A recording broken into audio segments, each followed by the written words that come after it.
Hey, hold on real quick. Hold on.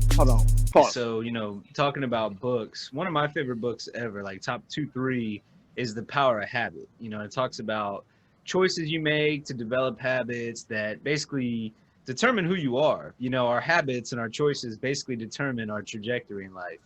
There's a book like that called The Compound Effect that I just heard about today that I'm going to probably add to my reading list next thing I read. And it also talks about the little choices that you make and how, choices, consistency, and time basically directly impact radical change for the good or the bad. That's your choice, to dictate where that goes. But I think, with those books, and kind of just the way that I see things, I'm a big believer in circumstances determining more who we are and the way we act, even more so than our nature.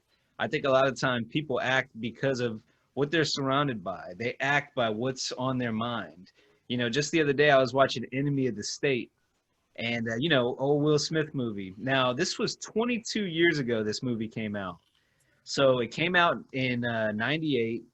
Um, this is right before 9/11.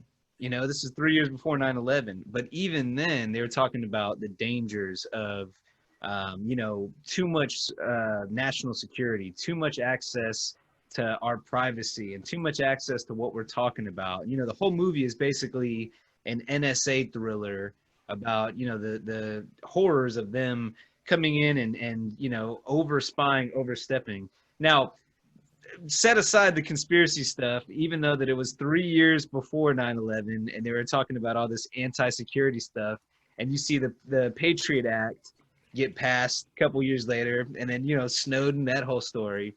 The antagonist in the movie, John Voight, his character, his birthday in the movie is 9/11, which is another weird thing. But anyway, I'll quit rambling and come back to my main point here. Just looking at that, it's a time capsule of what was going on in people's minds at the time. It was all about privacy and security. And it showed, hey, big bad, right? Exaggeration. Hey, this is what can happen if this is unchecked.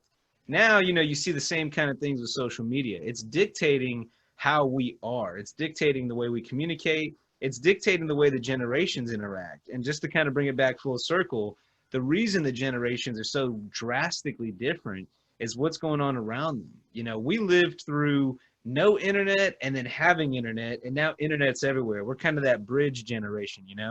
People before us, they didn't grow up with the internet. The people after us only knew a world with the internet. So I think just because of circumstances alone, you see this huge gap and these huge divides and the way people value things and the way we interact. It's very circumstantial. It's all about your surroundings. Nature versus nurture. And I used to always be a big nature person, but the last couple months as I've gotten older, started looking around, I'm more of a believer in nurture. I think you can create habits for good, but just as equally, people can create their own habits for bad and, the detriment to themselves and to others. So it's all about understanding the ramifications of how our surroundings really impact the way we live our lives and how we determine where we go next. Yeah, for sure. Yeah, we are that generational bridge to that. I believe, along with Generation X, too, because those are the guys that like kind of put forth the technology for us. I believe, or the uses. I believe that they were the guinea pigs of it. Because it was the boomers that kind of really came up with the shit. But yeah, we're that generation to be like, born without, and then to have like in our adolescence. It's almost like oh my bad. I think that we're the generation that's gonna kind of get us through this decade. You know what I mean? Like because it's, as you can see, just this year at the start of it, it's gonna be a tough one. You know what I mean? And like, so I think that like it's really our time to really start like caring about like the shit that does go on. You know what I'm saying? Like in the world, because we're like the next guys that have to like hold it down. You know what I mean? Because like these other guys on here, you know, like the boomers and X. I mean, they're kind of failing at what it is. You know what I mean? Like you know, we're in our 30s now, and we were born in, you know, 89 or whatever, almost 90s babies or whatever, you know, and we still feel young, but we're old. You know what I mean? So like it's our time to kind of like really like Realize. you know like step up and you know shit like do shit for the world. You know, like Michael Jackson's like heal the world. You know what I mean? Hey, Chance, what I was trying to say earlier was you brought up a point like we were able to kind of see the good and the bad, or like be without technology and with it. It's almost like a kid who grew up in the hood that now lives in the suburbs. You know, you've seen both. Yeah. And I mean, that's why they always say you never forget where you came from.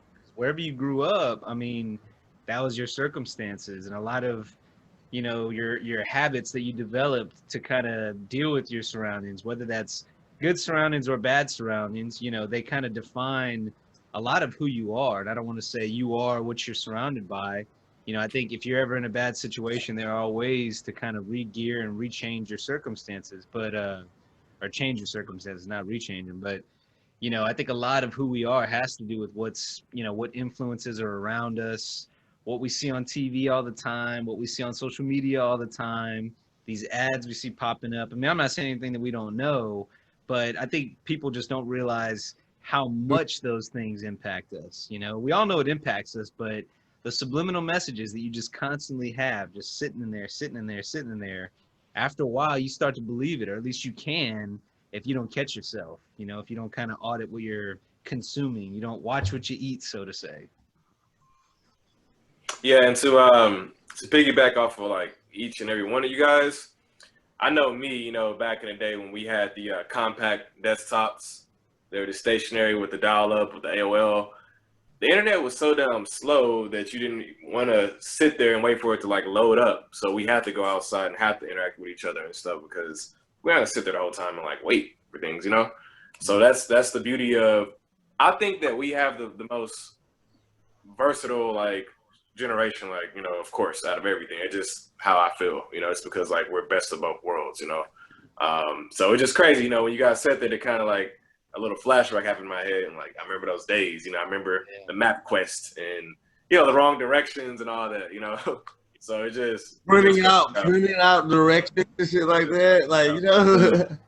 yeah, so, right. So it's just crazy how far like we've come, you know what I'm saying, to like to this point, you know. So Chance, you're definitely right. Like we definitely do gotta realize that, hey, we are getting to that age where we're getting older, and we have to like actually like show the younger. We gotta take care of like the ones that are older than us and the ones that are younger than us. You know what I mean? Like, cause we've seen both. Like you said, we got the best of both worlds.